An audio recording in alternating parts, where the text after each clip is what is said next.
Bien, hermanos, quiero que vayamos en la continuación de nuestros estudios del Evangelio de Juan. Quiero que vayamos a Juan capítulo 1, versículo 19 al 28. Y hoy vamos a ver el testimonio acerca de Jesucristo, de un siervo humilde. Dice la palabra de Dios en el versículo 19 de Juan: este es el testimonio de Juan cuando los judíos enviaron de Jerusalén sacerdotes y levitas para que preguntase: ¿tú quién eres? Confesó y no negó, sino que confesó: yo no soy el Cristo. Y le preguntaron: ¿qué pues? ¿Eres tú Elías? Dijo: no soy. ¿Eres tú el profeta? Y respondió: no. Le dijeron: pues ¿quién eres? Para que demos respuesta a lo que nos enviaron. ¿Qué dices de ti mismo? Y dijo: yo soy la voz de uno que clama en el desierto: enderezad el camino del Señor, como dice el profeta Isaías. Y los que habían sido enviados eran de los fariseos. Y le preguntaron y le dijeron: ¿por qué pues bautiza, si tú no eres el Cristo, ni eres Elías, ni el profeta? Juan le respondió diciendo: yo bautizo con agua por medio, mas en medio de vosotros está uno que viene a vosotros, a quien no conocéis. Este es el que viene después de mí, al que antes de mí, del cual yo no soy digno de desatar la correa del calzado. Estas cosas sucedieron en Betábara, al otro lado del Jordán, donde Juan estaba bautizando. Oremos. Te damos gracias, Señor, por el tiempo que nos ha dado de adoración. Ahora te pedimos que con tu Santo Espíritu tú prepares nuestras vidas para recibir, Señor, tu palabra. Ayúdanos, Señor, a glorificar tu nombre a través de ella, que aprendamos, Señor, de este siervo tuyo, Juan el Bautista, lo que significa la humildad y darte la gloria a ti. Te pedimos, Señor, que bendiga este tiempo, bendiga a tu siervo que va a exponer tu palabra. Te lo pedimos en el nombre de Jesús. Amén. El último mensaje que trajimos acerca del Evangelio de Juan, vimos que Juan el Bautista declara que Jesús es el Verbo, es antes que Él en tiempo y en preferencia y honor. Es decir, que Juan, cada vez que se refería a Cristo, hablaba de la grandeza del Señor Jesucristo.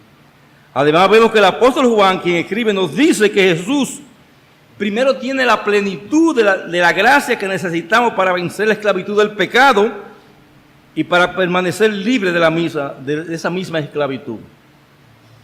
En segundo lugar, Juan nos dice que la ley de Moisés, aunque era santa y buena, no tenía la habilidad de impartir la gracia, y que la verdad contenida en ella solo sería basada en el hecho de que Cristo vendría. Vimos que la ley de Moisés, especialmente la ley escrita en las tablas de piedra, es un ministerio de muerte. ¿Por qué decimos esto? Lo único que hace la ley, como toda ley bajo el pacto de Moisés, era mostrar el pecado del pueblo de Israel y condenarlo. La ley sirve para mostrar el pecado y para condenarlo. Lo único que podía salvar era la fe en el Mesías anunciado, en los sacrificios que ofrecían en diferentes ocasiones, especialmente en el día de la expiación. Juan añade que a diferencia de la ley, Jesús es el medio de la verdad y la gracia. Hermano, no hay salvación fuera de Jesús. Por último, Juan nos dice que el Verbo Jesús es el medio por el cual Dios el Padre ha dado a conocer su nombre. Es la imagen visible de Dios, la manifestación. En el principio era el Verbo era con Dios y el Verbo era Dios. Y ese Verbo daba a conocer a Dios porque era Dios.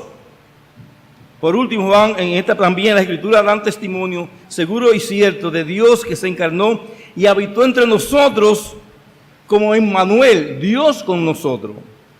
La conclusión es simplemente que, aparte de Cristo, no hay salvación para nadie. Es ahí donde Juan quiere llevar, en todo su evangelio, quiere llevar a nosotros a reconocer que aparte de Cristo, no hay salvación para nadie. Ahora, lo que veremos hoy, hermano, es un testimonio de humildad. Es la introducción recordando lo que hemos hablado anteriormente.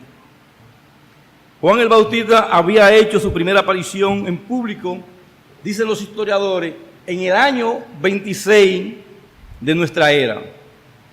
Su forma austera de vivir, su predicación severa y su insistencia en el hecho de que incluso los hijos de Abraham tienen la necesidad de arrepentimiento absoluto y de limpieza espiritual, por eso bautizaba, causaron una profunda conmoción en la gente de esos tiempos, de manera que, dice la palabra de Dios en Marcos capítulo 1, versículo 5, salían a él toda la provincia de Judea y todos de Jerusalén, y eran bautizados por él en el río Jordán, confesando sus pecados. Cuando los judíos enviaron entonces, pasa esta gran conmoción, está este hombre predicando de una manera como nunca se había escuchado hasta ese tiempo. Recuerden que habían pasado 400 años de silencio, donde no se escuchaba la voz de Dios, y sale este hombre de la nada a predicar con un mensaje fuerte, enfrentando a las personas, y qué triste que no se predica de esa manera. Ya nadie quiere enfrentar a nadie con el pecado, pero Juan enfrenta aún a los religiosos de su tiempo. Entonces, viendo todo este movimiento que hay, los judíos enviaron una delegación para investigar a Juan. En el cuarto evangelio, el término judíos, hermano, tiene lo vemos con frecuencia en un tono siniestro. Cuando se habla de judíos en el evangelio de Juan, se está hablando de aquellos religiosos intransigentes que había en aquellos tiempos. Y en este caso, hermano, fue el Sanedrín, lo que componían el clero eclesiástico de ese tiempo, compuesto por sumos sacerdotes, escribas y ancianos, el que envió una delegación. Eso de delegación siempre ha existido. Aunque no se dice exactamente la razón, es fácil de suponer. Sin cesar llegaban informes sobre aquel nuevo predicador y sobre el revuelo que había levantado este predicador, predicando la verdad. Hermano, y es bueno escuchar cuando un hombre de Dios se levanta a predicar la verdad. Y debemos escuchar a esos hombres de Dios cuando predican la verdad. Yo quedé sumamente impresionado, no solamente por los mensajes que recibimos, sino por dos mensajes especiales. De hombres que en estos tiempos se han levantado a predicar la verdad. El mensaje del pastor MacArthur, el primer mensaje acerca de la humildad de lo que servimos. Y fue un gran latigazo para nosotros los pastores. Y el otro mensaje fue de Steve Lawson, que viene para acá en el mes de agosto, que incluso hizo un llamado a conversión a muchos pastores que él creía que estaban ahí sin haberse convertido. Hombres como eso, hermano, que necesitan nuestra sociedad. Que sin rubor llamen a salvación a todos los hombres. Ahora bien, es probable que el rumor también sugiriera que se trataba del Mesías, que había de venir y que esperaban los judíos para que lo liberara de esclavitud que le había impuesto el Imperio Romano. Los judíos en esos tiempos estaban esperando al Mesías. ¿Para qué? Para que ellos lo veían como un libertador fuerte y potente que iba a vencer el Imperio Romano y le iba a liberar de esa esclavitud. También se hablaba de su impresionante método de guiar al arrepentimiento, o sea, Juan el Bautista, pronunciando grandes amenazas sobre los impenitentes. Y de hecho, y del hecho que bautizaba a judíos como si ellos, los hijos de Abraham, también tuvieran necesidad de arrepentimiento y limpieza. Por otra parte, seguramente también había llegado el informe de que, que este iniciador de avivamiento había dicho algunas cosas desagradables que había molestado a las autoridades religiosas de esos tiempos. En Mateo capítulo 3, versículo 7 dice: al ver que muchos de los fariseos y saduceos venían a su bautismo, le decía: generación de víbora. A religiosos, hermano, que estaban en altura, a pastores que estaban dirigiendo las congregaciones, le digo: generación de víbora, ¿quién os enseñó a huir de la ira venidera? O sea, que era un mensaje que estaba trayendo este hombre, que estaba enfrentando con verdad. Ay, no predique de esa manera porque la gente se espanta. Hermano, si no denunciamos el pecado del púlpito, lo vamos a tener no una iglesia, sino un club de asistentes los domingos en la mañana. El pecado hay que decirlo. Juan enfrentó a los mismos religiosos. Entonces, viendo todo este tumulto que había pasado, se organizó un comité para investigar qué estaba pasando con este hombre, de que el mismo Señor dijo que no había nacido un hombre de mujer como él. Un falso Mesías podía causar mucho daño entre los judíos en ese tiempo. ¿Acaso no era la obligación de los venerables miembros del Sanedrín denunciar a los falsos profetas y presuntos Mesías? Sí, esa era su obligación. Y tenían que velar por el interés religioso de Israel. Y este hombre estaba creando un problema entre las religiones, entre la religión común de aquellos tiempos. Y estos hombres, hermanos, no podemos negar que estaban cumpliendo lo que se le había ordenado a ellos en Deuteronomio capítulo 18, versículo 20 al 22. Dice allí la palabra de Dios. Perdón. Deuteronomio 18, 20 al 22. El profeta que tenga la presunción de pronunciar en mi nombre una palabra que yo no le haya mandado pronunciar, o que hable en nombre de dioses ajenos, ese profeta morirá. Tal vez diga en tu corazón, ¿cómo conocemos que esta no es palabra de Jehová? Si el profeta hablar en el nombre de Jehová y no se cumple ni acontece lo que dijo, esa palabra no es de Jehová. Por presunción habló el profeta, tal profeta, no tengan temor de él. Entonces los judíos fueron a ver si este profeta estaba hablando alguna cosa falsa. Y aquí es que comienza, hermano, el careo, por así decirlo. Y aquí es que comienzan las respuestas humildes a preguntas impertinentes que le hicieron a Juan. Dice la palabra de Dios, es el testimonio de Juan cuando los judíos enviaron de Jerusalén sacerdotes y levitas para que le preguntase, ¿tú quién eres? Confesó y no negó, sino confesó, yo no soy el Cristo. La respuesta de Juan es simple, yo no soy el Cristo. Noten que los de Jerusalén enviaron a sacerdotes y levitas, o sea, personas instruidas en la palabra de Dios. Lo primero que le preguntaron a Juan es, ¿quién eres? Y miren la respuesta, y él dijo, yo no soy el Cristo, porque querían buscar a ver si él era el Mesías que había de venir. Y aquí eso nos indica que la pregunta de ellos estaba dirigida a saber si él era el Cristo, lo cual veremos más tarde. Aquellos que debían conocer las Escrituras, desmenuzar las Escrituras, saber los tiempos y las sazones y evaluar los eventos del día según la palabra de Dios, vinieron como ignorantes a preguntar si él era el Cristo. Ellos sabían lo que estaba pasando, pero vinieron, como decimos nosotros, a tirar a ver si resbalaba Juan. Pero fijémonos en las respuestas humildes de Juan el Bautista. Aquí, como en otros lugares, no quiere, ese hombre de Dios no quiere arrebatarle a Cristo la gloria de ser Él el único Salvador y esposo de la iglesia. A muchas personas les gustaría decir, mira, tú estás bien en el Señor, tú estás predicando, tú eres el hombre. Y te ve que se inflan así seguido y quieren tomar el puesto de Cristo. Hermano, eso cuando pasa en una persona, en una iglesia, es una desgracia, como veré un poco más tarde, un testimonio que escuché por ahí. Nunca permitan en esta iglesia, ni ninguna iglesia, que le sea robada la gloria a Cristo. No importa lo grande y lo bueno que ese hombre predique. La gloria es... Y eso fue lo que Juan reconoció. Pero la respuesta de Juan no fue suficiente para ellos y siguen preguntando en el capítulo 1, versículo 21, y le preguntaron, ¿qué pues eres tú, Elías? Dijo, no soy. Le preguntan, ¿eres tú el profeta? Y respondió, no. Elías, si ellos hubiesen estudiado las Escrituras, se hubiesen dado cuenta de que alguien con el espíritu de Elías tendría que venir. Porque dice Malaquías, refiriéndose a ese precursor del Señor en el capítulo 4, versículos 5 al 6, lo siguiente. Malaquías, capítulo 4, 5 al 6. He aquí, yo os envío al profeta Elías, antes que venga el día de Jehová, grande y terrible. Él hará volver el corazón de los padres hacia los hijos y el corazón de los hijos hacia los padres. No sea que yo venga y hiera la tierra con maldición. Esta profecía se cumple cuando el ángel Gabriel le anuncia a Zacarías que tendría un hijo, el que debía llamar Juan. Y en Lucas capítulo 1, versículos 16 al 17, dice lo siguiente la palabra de Dios. Hablando el ángel Gabriel. Y hará que muchos de los hijos de Israel se conviertan al Señor, Dios de ellos.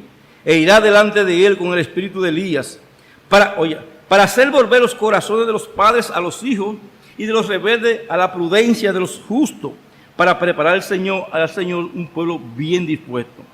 Elías iba a regresar no en carne, sino que un profeta al estilo de Elías vendría a anunciar la llegada del Mesías y a preparar el camino para él. Por eso Juan niega, yo no soy Elías.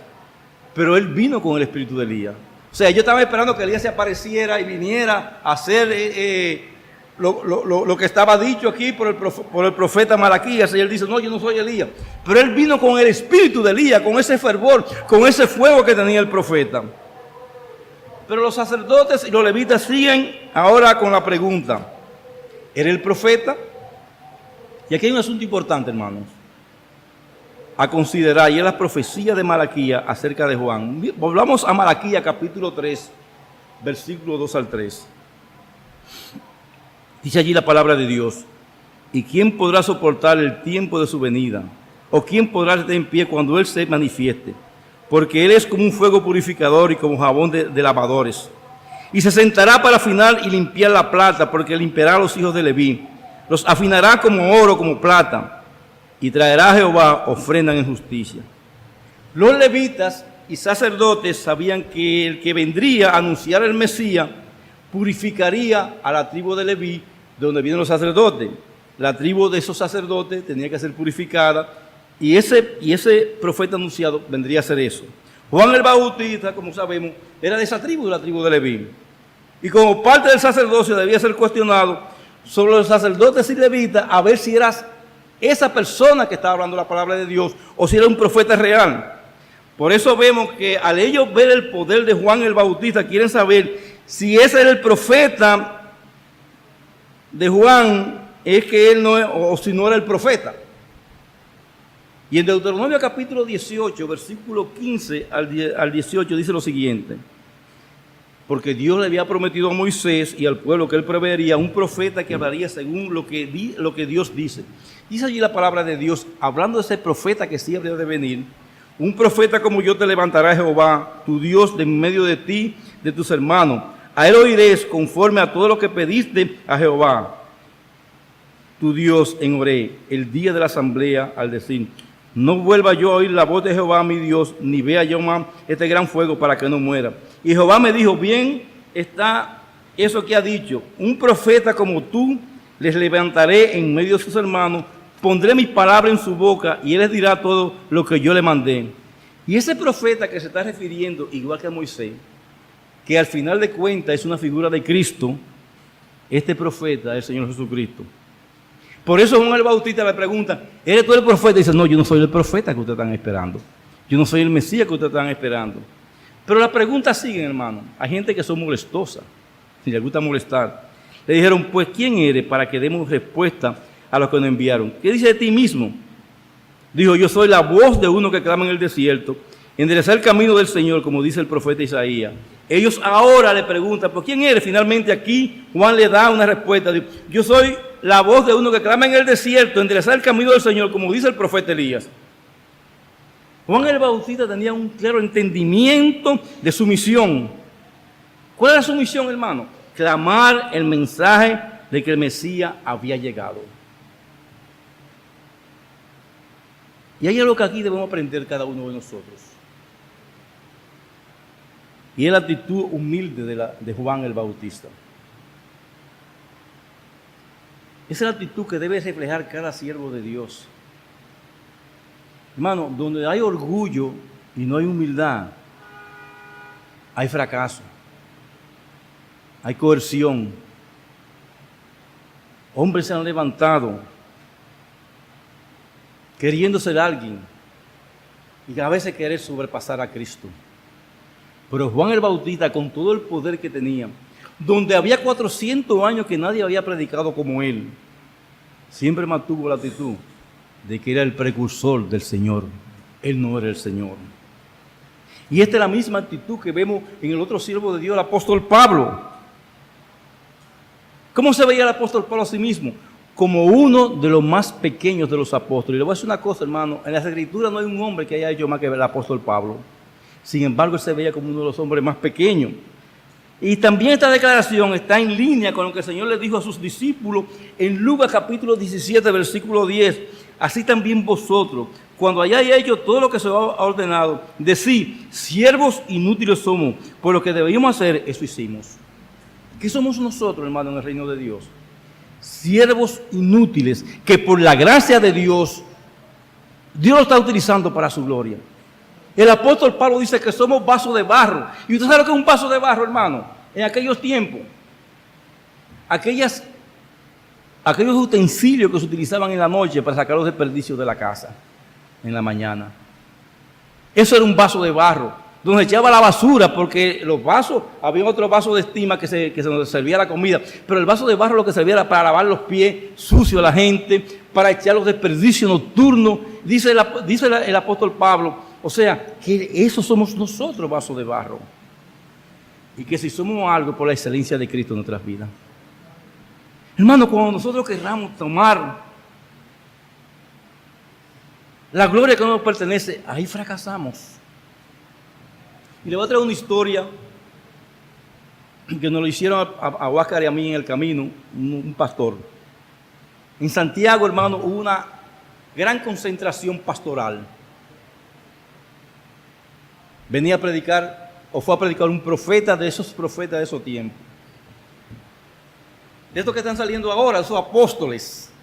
Porque ahora la iglesia se ha llenado de apóstoles y profetas, y como está quedando pequeño eso, ahora también hay arcángeles. No sé hasta dónde vamos a llegar. Y sale el apóstol y dice, se me acercó un pastorcito de eso de lo que lee en la Biblia, y me dijo, a mi pastor, yo soy un apóstol de Dios, yo estoy por encima de la palabra de Dios. ¿Sabes qué pasó, hermano, en esa congregación? Todos los pastores se pararon y lo aplaudieron. Hermano, ¿qué está pasando en la iglesia en el día de hoy? ¿Cuántas cosas más van a ocurrir? Y lograr una cosa que la gente se deleite en eso. Por eso escuchan cualquier emisora, cualquier predicador por ahí. Hermano, vamos a discernir quiénes están predicando la palabra de Dios en esos tiempos.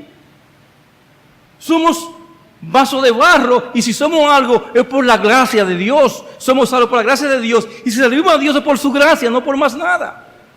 Y Juan sabía eso, hermano. Y no debemos nosotros ignorar esto. Se han levantado hombres profanando el nombre de Cristo, a veces haciéndose superior al Señor Jesucristo. Y tristemente, como hay un pueblo que tiene comezón de oír, sigan esos hombres.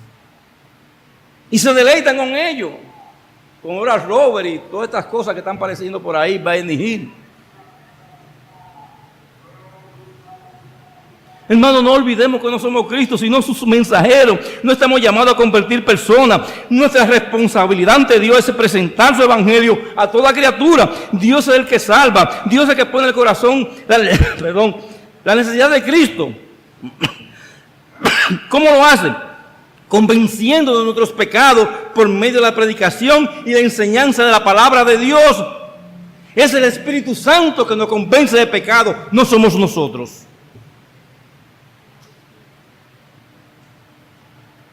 Alguien podría decir, pastor, ¿cómo yo sé que estoy convencido de pecado? Mira tu alma. ¿Sabe que ha pecado ante Dios? Sí. ¿Ahora te sientes responsable ante Dios por tus pecados? Sí. ¿Ve la necesidad de un Salvador? Sí. Esa es obra de Dios. Responde con fe y arrepentimiento delante de Dios. Juan sabía que su misión era anunciar la venida del Mesías, y su ministerio estaba basado en la palabra de Dios. Él cita a Isaías como su base, Isaías 43, y no se da por el profeta, se cumple la profecía de Isaías 43, pero él no se da como el profeta, como ese que había de venir. Yo creo que con esta pregunta los levitas y sacerdotes y los fariseos debían saber quién era Juan. Pero surgen otras preguntas. Y hay más respuestas humildes. Y ahora las preguntas vienen por el accionar de Juan, no por lo que decían de él, sino por lo que él estaba haciendo. Y dice en el versículo 1, el capítulo 1, versículo 24 y 28, y los que habían sido enviados de los fariseos, le preguntaron y le dijeron, ¿por qué pues bautizas si tú no eres el Cristo, ni Elías, ni el profeta? Juan le respondió diciendo, yo bautizo con agua, mas en medio de vosotros está uno a quien vosotros no conocéis. Y le voy a decir una cosa, hermano, muchos judíos no conocen a Cristo hasta hoy. Este es el que viene después de mí, el que es antes de mí, del cual yo no soy digno de desatar la correa del calzado. Estas cosas sucedieron en Betábara, al otro lado de Jordán, donde Juan estaba bautizando. La pregunta es simple: si tú no eres ninguno con autoridad, ¿por qué bautiza? Y la respuesta de Juan el Bautista continúa aquí, el tema de la preeminencia de Cristo. Ya lo había presentado. Si nosotros buscamos los versículos 6 al 8 de Juan 1, dice allí la palabra de Dios lo siguiente: hubo un hombre enviado de Dios, el cual se llamaba Juan. Este vino por testimonio, para que diese testimonio de la luz, a fin de que todos creyeran por él. No era la luz, sino para que diese testimonio de la luz. Y Juan sabía eso. Y en el versículo 15...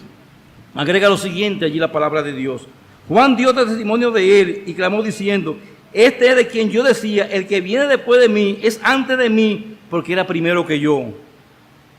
Juan el Bautista ya ha reconocido dos cosas del Señor en estos versículos: que Cristo no era él la luz que venía a este mundo de oscuridad, sino Cristo. Y también habla de la preexistencia de Cristo. Él es antes que yo, de su deidad. Pero hay algo más que demuestra la palabra de Juan el Bautista, y es su humildad extraordinaria. Cada vez que el apóstol Juan tuvo la oportunidad, hermano, de demostrar la grandeza de Cristo, lo hacía. Él nunca quiso convertirse en protagonista. Siempre quiso dirigir su mensaje hacia Cristo. Y ahí es que tiene que estar dirigido todo nuestro mensaje, a la cruz de Cristo, no a los hombres. Lo hizo a tal extremo que en su humildad llegó a afirmar que, a diferencia de un esclavo a quien se impone el deber de quitar el calzado de su amo, él ni siquiera se consideraba digno de realizar esta acción en relación con el Mesías. Habían esclavos en las casas de los grandes que estaban solamente para quitar los calzados y lavarle los pies a sus amos. Y Juan se consideraba tan inferior que él dice que no era ni digno de hacerle eso al Señor. Y esta respuesta de Juan el Bautista lo deja claro, que él no era el Mesías, el Cristo, el profeta. Pero Juan le añade a esta respuesta lo siguiente: Juan le respondió diciendo: yo bautizo con agua, mas en medio de vosotros está uno que viene a vosotros, que vosotros no conocéis. Este es el que viene después de mí, el que es antes de mí, del cual yo no soy digno de desatar la correa de su calzado. Juan le dice a los judíos: viene alguien que ustedes saben que va a venir. Y aún han pasado 2000 años, hermano, y los judíos no reconocen a Cristo como su Señor. Hay algunos convertidos, o muchos convertidos. La población de Israel hoy son 14 millones de personas. El 10% de esos 14 millones pertenecen a la religión judía. O sea, 1.400.000 judíos pertenecen a la religión judía. Hay 12.600.000 judíos que no creen ni en la religión judía ni creen en Cristo. Que hay que ir a predicar, porque ellos aún no reconocen al Señor Jesucristo. Y estos judíos, los judíos, hermano, siempre estarán negando el nombre de Cristo hasta que no venga la obra salvadora y reconozcan a Cristo como su Señor. Y hay algo importante aquí, hermano, que debemos traer. Los judíos bautizaban prosélitos convertidos al judaísmo, pero Juan estaba bautizando a los judíos. Repito, hermano, los judíos bautizaban a judíos o a personas, inclusive gentiles, que se hacían prosélitos judíos. Juan estaba bautizando judíos. Y esto escandalizaba a los líderes religiosos, quienes consideraban que los judíos ya eran pueblo de Dios y no necesitaban bautismo. Qué triste es, hermano, venir a la iglesia, considerarnos pueblo de Dios y ser pueblo de Dios.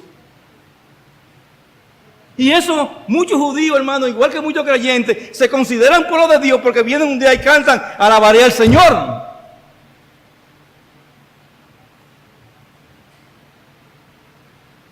Para poder ser pueblo de Dios, tienes que entregarte a Cristo.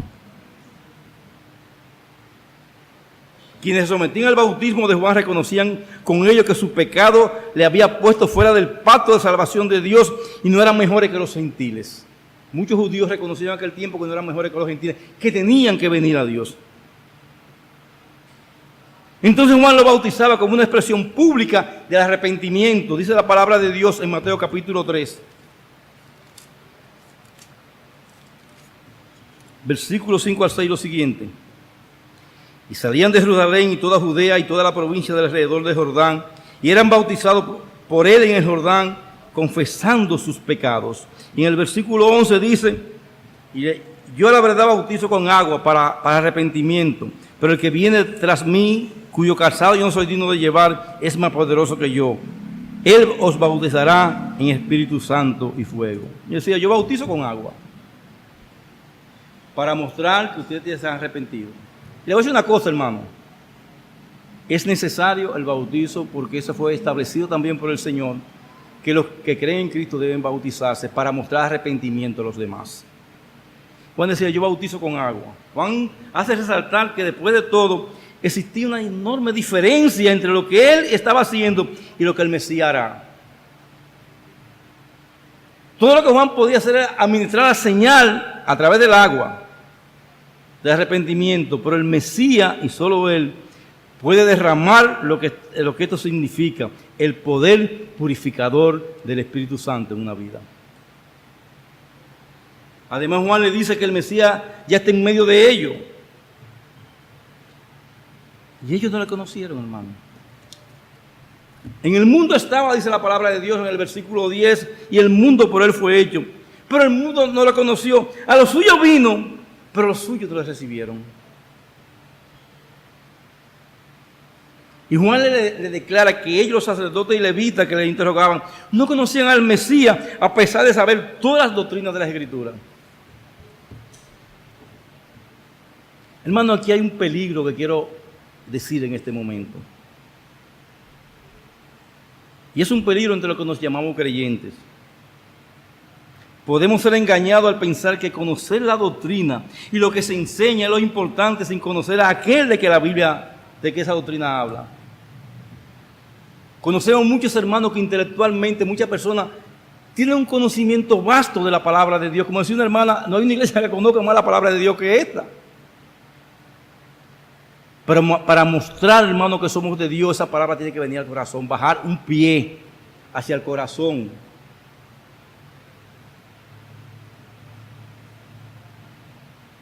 Conocer a Cristo, como vimos, es tener los ojos del alma abiertos por la luz de la fe, la cual es dada a través de la predicación de la palabra de Dios. Si quiere conocer a Dios, no tiene otra opción que venir a escuchar la palabra de Dios, que es el medio por el cual se revela. Leer la palabra de Dios es el medio por el cual se revela. Hay personas que dicen, yo quiero que Dios me hable en voz alta. Lee la Biblia en voz alta. Que Dios está hablando a tu corazón.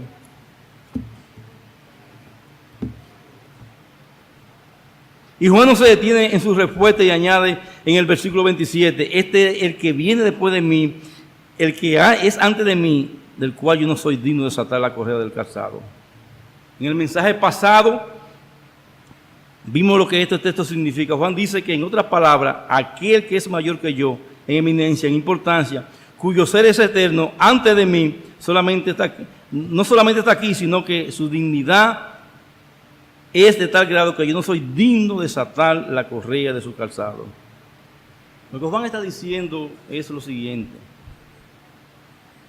que el Señor Jesús es Dios hecho hombre, a quien debemos adorar, postrado y humillado. Y ese Dios hecho hombre, el Verbo encarnado, estaba allí. Le voy a decir una cosa, hermano y amigo que nos visita: es el Verbo encarnado a través de su palabra, está en medio nuestro. Y está hablando a tu corazón. Y quiere que tú lo reconozcas, que Él está aquí, quiere transformar tu vida, como ha transformado la vida de miles de millones de personas.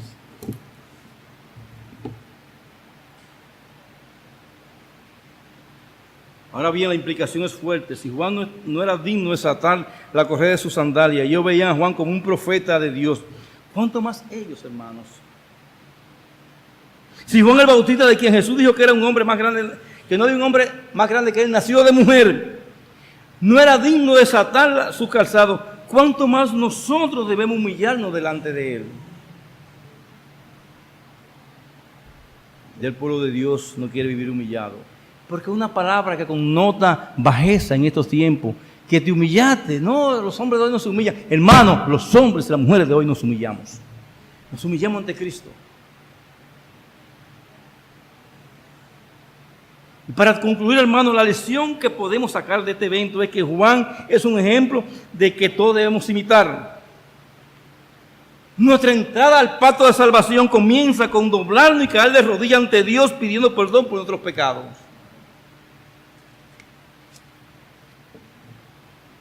El asunto no es saber la historia de la Biblia y creernos creyentes porque llevamos una vida moralista.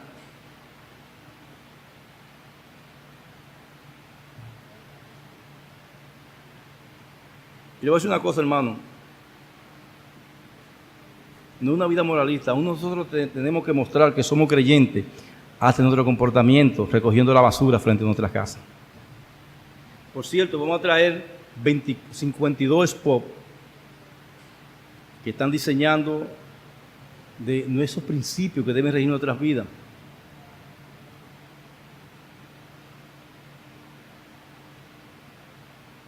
Los sacerdotes y levitas hicieron lo que muchos hacen, quedarse con la cabeza llena de preguntas y respuestas, pero sin conocimiento de Dios. Hermano, Cristo se nos presenta en cada mensaje que escuchamos y en algunos casos somos llenos de asombro por algo que aprendimos en el sermón. Pero ¿cuántas veces quedamos humillados por la revelación de la palabra de Dios a nuestras vidas? ¿Cuántas veces decimos Dios es grande y digno de adorar, yo soy pequeño y digno de muerte ante su presencia? ¿Cuántas veces concluimos, Él es digno y yo soy totalmente indigno? Juan había llegado a ese punto en su vida y por lo tanto podía servir al Señor en la capacidad que Dios le había dado. Imitemos a Juan como iglesia.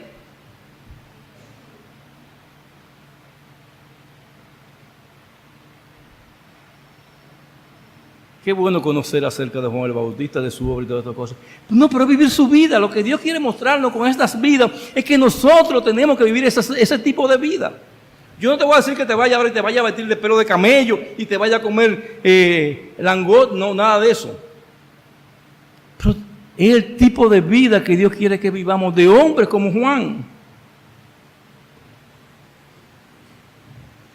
Y hay algo más para finalizar que quiero hacer notar, algo importante que debemos hacer notar, y es que estos religiosos tuvieron la oportunidad de mostrar arrepentimiento al escuchar todas estas cosas de parte de Juan acerca del Mesías. ¿Y qué pasó, hermano? Lo dejaron pasar. Y tú has escuchado suficiente de Cristo en esta iglesia y lo está dejando pasar. Igual que estos sacerdotes.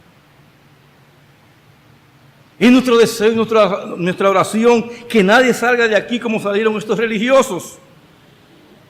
No deje de pasar esta oportunidad de venir al arrepentimiento de tus pecados a los pies de Cristo.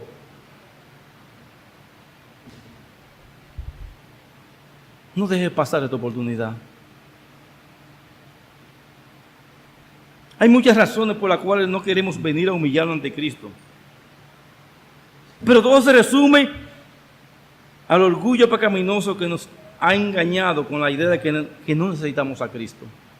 Que venir a la iglesia con eso me basta. No basta con eso, tiene que venir a Cristo. Se fueron los sacerdotes y los levitas y se perdieron siendo religiosos, asistiendo a la sinagoga, asistiendo al templo. ¿Por qué? Porque no vinieron a Cristo, aún escuchando el mensaje de Juan el Bautista acerca del Señor Jesucristo.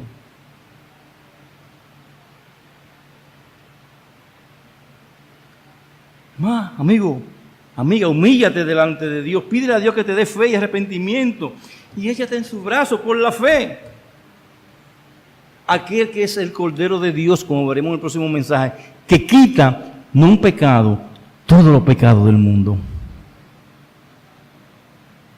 La sangre de Jesucristo nos limpia, no de un pecado, sino de todos los pecados del mundo. El mensaje de Juan es para nosotros aprender humildad, pero también para ti aprender arrepentimiento. Él vino a traer un mensaje de arrepentimiento. Y no te vamos a decir como Él le dijo a los fariseos, generación de víboras. ¿Quién le enseñó a huir de la ira venidera? No, te voy a decir, en Cristo hay gracia, en Cristo hay amor, en Cristo hay perdón, en Cristo hay suficiencia para limpiarte de todos tus pecados. No dejes de pasar esa oportunidad en tu vida. Hoy es el día de la salvación. O escuchas la palabra de Dios, no vengas solamente a estar como alguien más. Ven a estar desde ahora en adelante como alguien que ha entregado su corazón a Cristo. Y que quiere vivir una vida, quizá no austera como la de Juan, pero sí una vida entregada al Señor Jesucristo. Vamos a orar. Te alabamos, Señor, y te bendecimos en esta mañana y te damos gracias por tu palabra. Te damos gracias, Señor, por tu verdad manifiesta en esa, Señor, tu palabra. Te pedimos que tú, sabemos que tu palabra no vuelve atrás vacía, Señor.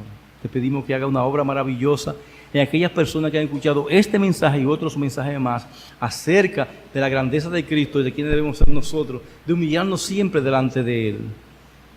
Oh Dios, trae personas que conocen tu palabra ahora a la salvación en Cristo. Te lo pedimos, Señor, en el nombre de Jesús. Amén.